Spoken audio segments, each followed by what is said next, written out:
Hey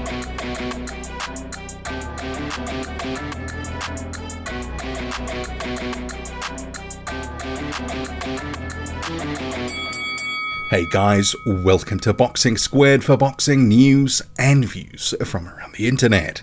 Anthony Joshua vs Otto Wallin. That is the fight that's rumoured to be going to be made for Saudi Arabia 23rd of December. And Joshua had previously signalled he would be back by the end of the year. He cited the 23rd of December, and seemingly it's going to be headlining a big card in Saudi Arabia. It looks like Deontay Wilder might be on the undercard versus Joseph Parker, and there's a slew of other heavyweights that could be on the card, including Filip Hrgović, and his name is important for a reason, and I'll come back to that shortly.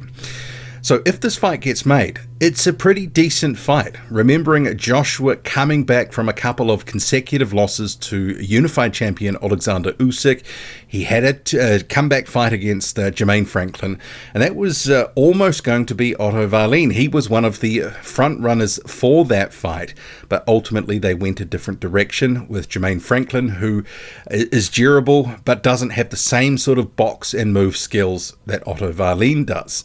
And I guess you could say that with all the experience against Southpaws, Joshua should be relatively sort of schooled in terms of knowing what to expect, especially when his opponent does similar things to Alexander Usyk, but is nowhere near as good. But Otto Wallin is a skilled heavyweight. He is a guy that could potentially pick Joshua's pocket, box and move all night, and try to rack up rounds on the back of the jab and try to basically sort of edge out a decision. Effectively, that's what he did against Murat Gassiev.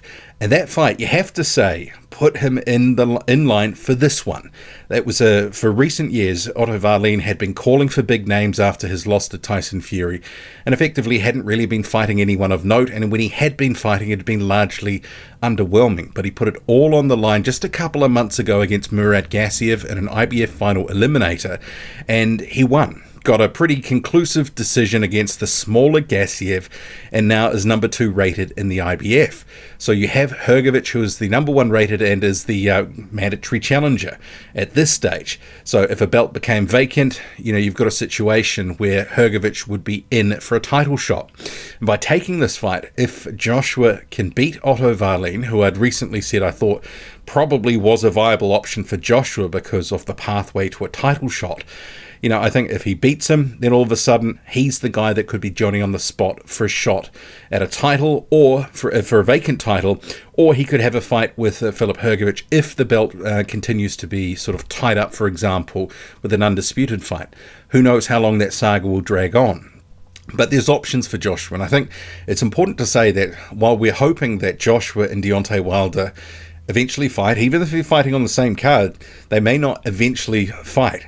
I think we're all hoping that they will, that if they win these fights on the 23rd of December that they are slated to be in, and if the deals get done, the fights happen, and if they get through them, we would, I think, obviously all hope a big fight which is well overdue, well past its sell-by date. It's been far too marinated. The meat is rotten at this point, but it's still a big fight in the heavyweight division, and one we will kick ourselves if we don't get. Recently, Deontay Wilder's been making similar comments. I think he knows that at 38 years old, his window to have a fight with Joshua is closing. Deontay Wilder's past his best. Clearly, Joshua's looking kind of past his best, and all these guys seemingly looking for big fights, big money to round out which are relatively storied careers. They've been 2 of the biggest names in the past almost decade or so in the heavyweight division. But getting past Otto Wallin is going to be no easy feat. But I think those 12 rounds over 2 separate fights, so 24 rounds in total with Alexander Usyk, does put Joshua in good stead. And I think some people, while they still consider Joshua a bit of a banger, he's more of a boxer puncher at this point.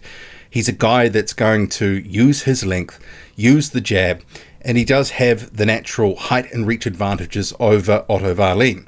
So while Wallin was able to use his length against a shorter Murat Gassiev, it'll be a little bit more difficult in this fight, although I expect Otto Wallin will still be at range, boxing and moving, trying to sort of stick that jab in Joshua's face, disrupt his rhythm as he was able to do with Gassiev.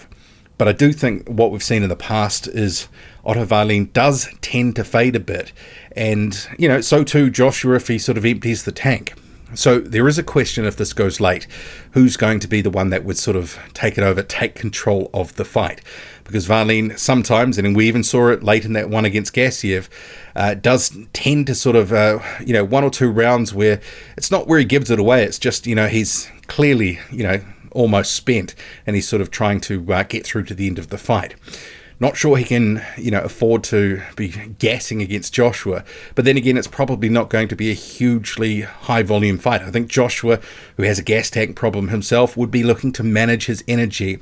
But I wouldn't discount that Joshua was able to catch up with Wallin at times and put the hurt on. Let's face it, Otto Wallin, while he's big, he's skilled, he is not Alexander Usyk. He's a Poundland version of Alexander Usyk.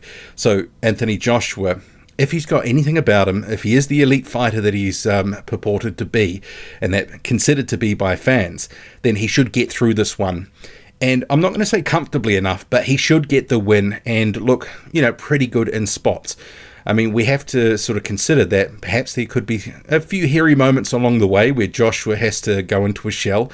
I mean, we saw against Gassiev, Wallin, who is relatively light punching for the most part. He's always on the move. There's not a lot on those shots. Sometimes the whole can't knock the skin off a rice pudding. When he sat down on a punch and delivered a right hook, actually hurt Gassiev. Whether that was a case of the inactivity catching up with Gassiev from recent years, don't know. But Joshua, clearly he's been going through a little bit of a crisis of confidence in the past year or two. The knockout to Andy Ruiz Jr., he looks like a different fighter since then. He said some weird things. And actually, if this fight goes ahead in Saudi Arabia, he's returning to the scene of where he delivered one of the, wildest post-fight rants in recent memory. I don't think we need to say too much about that. So, who knows where he's at, where the mind's at. And sometimes with Joshua, especially in recent times, you do get the impression it's not so much about the physical attributes, it's about whether mentally he can sort of pull it all together. But I think he would go in confident against Otto Wallin here.